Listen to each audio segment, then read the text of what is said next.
Hey guys, it's Mike again from the Well That Didn't Work Crew's Learning to Craft Tabletop RPG Terrain series. It's time to see what I've learned this week about washes.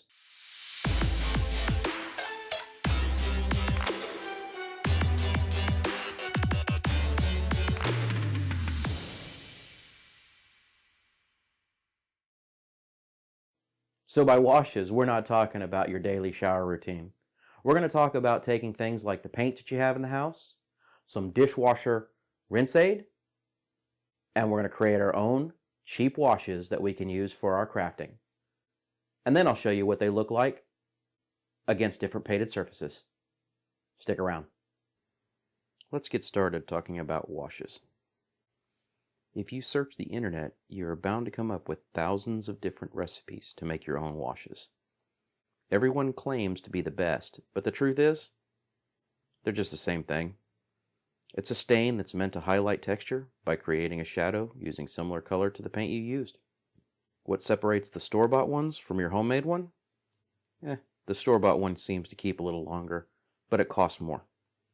For terrain, go ahead and save the money, make your own.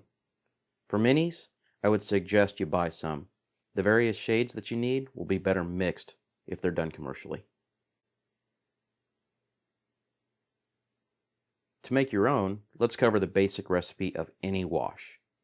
It's water, paint, and dishwasher rinse aid. Yep, it's pretty much that simple. The measurements are all approximate, but the ratio should stay consistent. It's about 10 parts water to 3 parts paint to 1 part rinse aid. And after that, you can continue to add 1 part of paint until you get something that has a very good color against a white background. It should just about be opaque when it pools up in whatever texture you have. Your primary wash in terrain will be black, followed closely by a brown. Black will cause your terrain to have much sharper defined texture because it pools up and creates a shadow effect. Whereas a brown will help you age and make things look very, very dingy. In some occasions, like moss, mildew, or moldy effects, green will come in handy. It'll help to blend to the surrounding earth tones and have a much more believable look. Some stonework may need a blue or a yellow wash to add realistic variation to the colors. Regardless of the color you use, apply them after you have completed your paint scheme and do so very, very heavily. Once you allow them to fully dry, the slight undertones of the color should remain on your terrain piece.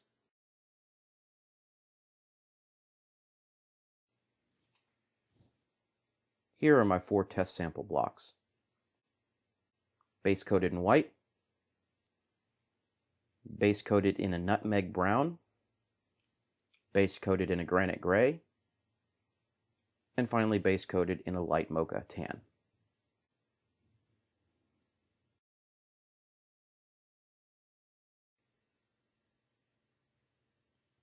And here are the primary colors that we're going to need.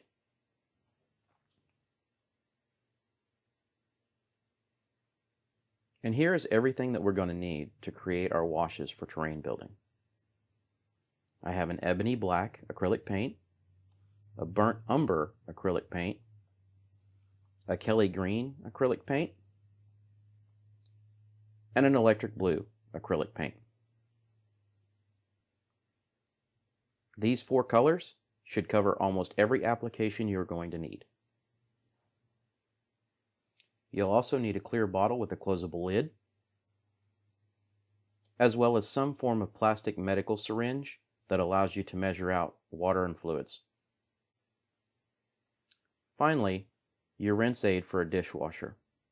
This is going to keep the paint from completely settling at the bottom of the bottle, and it also thins out the paint just enough to allow it to flow very well into the cracks and crevices of any texture. In a pinch, you could use a drop of Dawn dish soap. It'll act the same.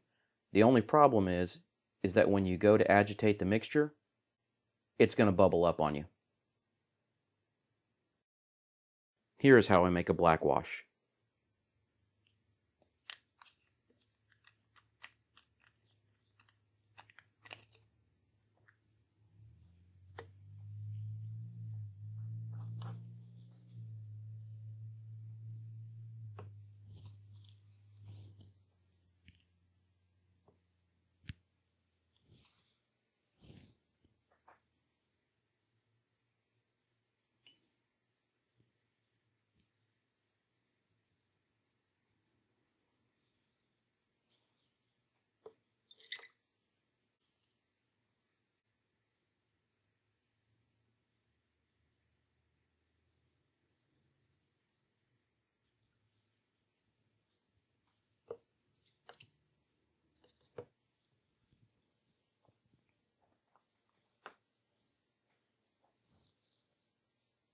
Right now I'm adding 10 milliliters of water.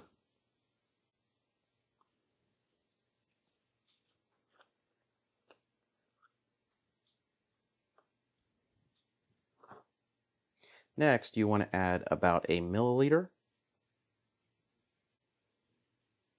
of your dish soap.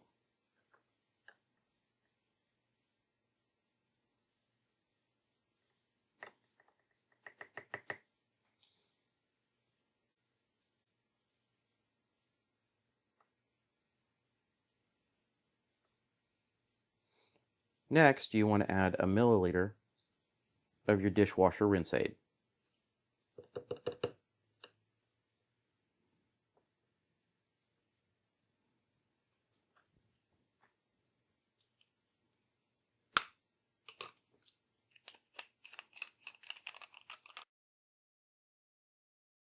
Go ahead and cap this back off and make sure you mix it thoroughly. Should be a little bit of bubbling, but not a whole lot. Next, we're going to go ahead and take our dark ebony, the black, and we're going to go ahead and add just a little bit, couple of drops, into our mixture.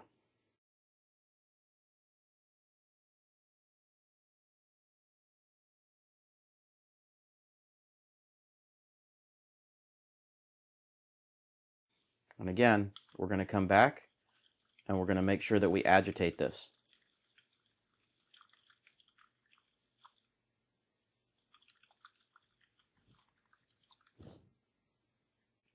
You can see how dark that's gotten, but you can also see how runny it is inside. That's what that dishwasher rinse aid does. For this sake, I'm only mixing small batches just so you can see how it tests. I'm going to go ahead and speed up the video, but I'm going to do the same thing for each color.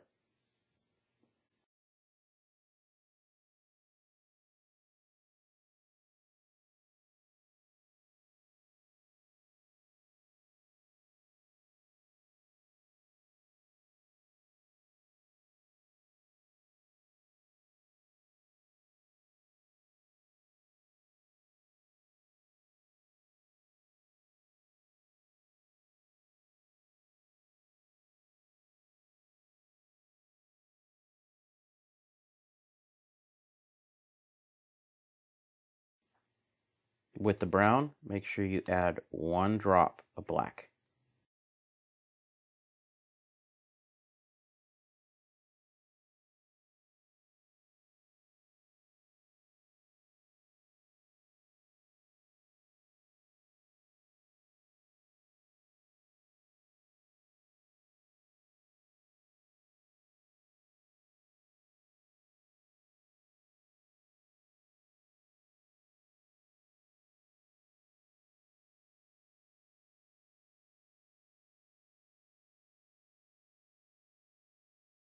Here is how I make a brown wash.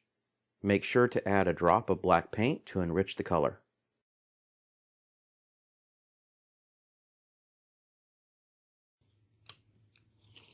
If you need to add more brown, continue to add more brown until it gets to the color that you really want to see.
Let's take a look at what these washes do to white paint. Let's start with our black.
We'll go ahead and set this to the side to dry. Now let's take a look at what these washes do to a brown paint. Now let's do the same against something that has a brown base coat. In this case, I'm using nutmeg.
Let's set this one aside to dry. And here's what these washes do to a gray paint. Now let's do the same thing with something that's covered in gray. In this case, granite gray.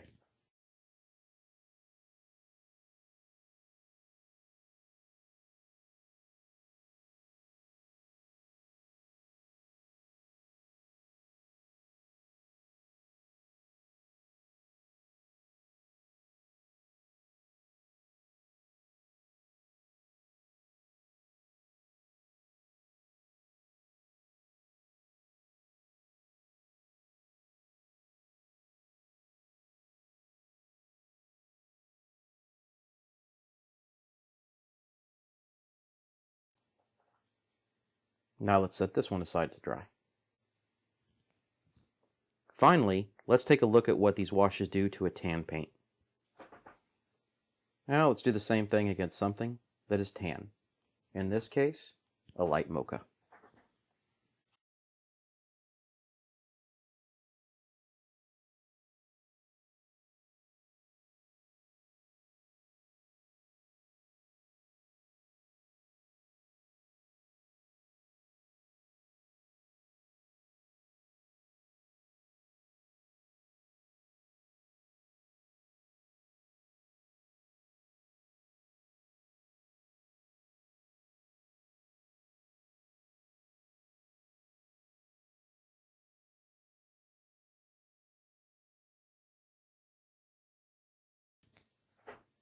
Now let's set this one aside to dry.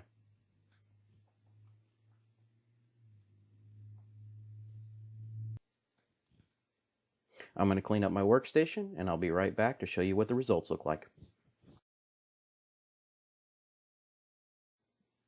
So you can see each one of these, how it highlights specific areas where the texture's at and what happens with the color as it overlays on the white blank. In comparison, here's our brown. You can see how the black wash, it still filled in those crevices and darkened it up, but it actually darkened the whole tile. The brown wash did something very similar by darkening up the brown tile. You can't quite see the texture that's here on the camera. You can when you're looking at it normally, but the black is still a little bit better here for highlighting what you need. Now, as you can see, the green is very pronounced on this. If you were to use some flocking, then what you'd end up having is you'd have a very nice blended color that is bringing back in that moss or that mildew effect. The blue, I'd never use blue on a brown base, other than maybe to try and highlight something from a stone or a rock that may have been brown. But just for comparison's sake, I wanted to make sure that I used each of the washes against each color so you could see what it looks like. But the contrast that you have in the dark brown versus this very light blue, you can see where it does pick up and highlight that additional texturing. Now let's look at our gray. As you can see, it's very similar to our white, but a lot of the texture really came out here against the black wash. This is what is done for most of the stonework that I do, because I like the way that it ends up with this deeper slate gray than what we deal with the granite gray. The brown, this is a coloration that I would use on this gray if I was only trying to create some variance in my stonework. But again, you can see how it did pick up the deep texture. The green here, this is something that I would not use over this light of a gray. I would use some touch-up maybe over where I've already done a black wash, just so that this piece can have a little bit of discoloration to it. Maybe it's mildew from water or something along those lines. This blue against the gray kind of surprised me. This color combo really is not that bad. This is something that I may look at using in the future against some of my stonework, again to try and create some natural variation in colors. Now let's take a look at our tan. That black wash really brought out the textures. The brown did a pretty good job as well. I did have a little bit of overbleed here and overspray from the green that came back in. However, I kind of like the effect that it gave me. This is something that I'll look back into more along some of my exterior woodwork for different projects that I'm working on.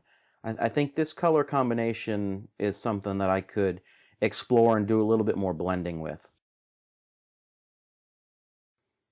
This green on the tan here came out pretty well. You can see that it did a very effective job at highlighting the texture. I'd say this is a little bit too bright for a moss or a mildew type of application. So I'll have to play with blending this a little bit different. Again, this all depends on what kind of base color you're using to see what effect you're going to get. Now the blue here, again, this one kind of surprised me on this tan. This, I think, turned out very, very nice. Again, this is something that I can do from a stonework perspective to try and change some colors here. But I think it did a good job of highlighting the texture as well. And if you noticed, it blends pretty decently into this green. So there might be a further test in the future that I do where I kind of mix this blue and green and see how we turn out. Since we've covered washes and what they look like when they dry, it's not worth the time to do a full video on how to seal terrain, but there are two main ways to do this: a watered down Mod Podge or PBA glue, or a spray sealant or varnish. The only thing to remember in making your choice between a varnish or spray sealant and the Mod Podge or PVA is that the Mod Podge and PVA will dry clear, but it leaves a glossy finish. If you're not looking for that, the spray sealer or the varnish can be purchased in a matte finish, and it must be sprayed about 12 inches from the piece, or the aerosol chemicals will run the risk of melting the foam. And like I said in the video, when you're going to seal a project, there's no point in making a 10 or 15 minute video on how to seal one when it's as simple as grab some sealant. You can get this from Walmart, you can get this from a craft store, or you can go to a big box store like Home Depot or Lowe's and pick up an equivalent. Just make sure it's a matte finish. The other option that you have is to water down a little bit of Mod Podge. If you do this, you're going to leave a little bit of a sheen sitting on top of your project. So just make sure that what you want to accomplish is that you have a little bit of light reflecting off of it if you use this method. I hope you've enjoyed my journey so far and maybe picked up a tip or two along the way. If you have, do me a favor, hit the thumbs up as well as the subscribe button down below. Make sure that when you subscribe, hit that bell icon in the lower right hand corner. What that's going to do is let you know anytime I put up a new video, and as this series shifts over into more crafting, now that we have our basics covered, you'll be able to see what projects that I'm working on. If you want to help support our channel's growth, there's a link to Patreon down in the description below. Our community of backers get additional content, as well as being entered into any of our giveaways. And as we bring this series to a conclusion, I just want to let you know, you should have now all the basic tools and equipment and techniques that you need to start into a world of much bigger projects. There's a lot more techniques that are out there, and I hope you stick around as I continue to explore them and get better at this. And as always, keep on adventuring.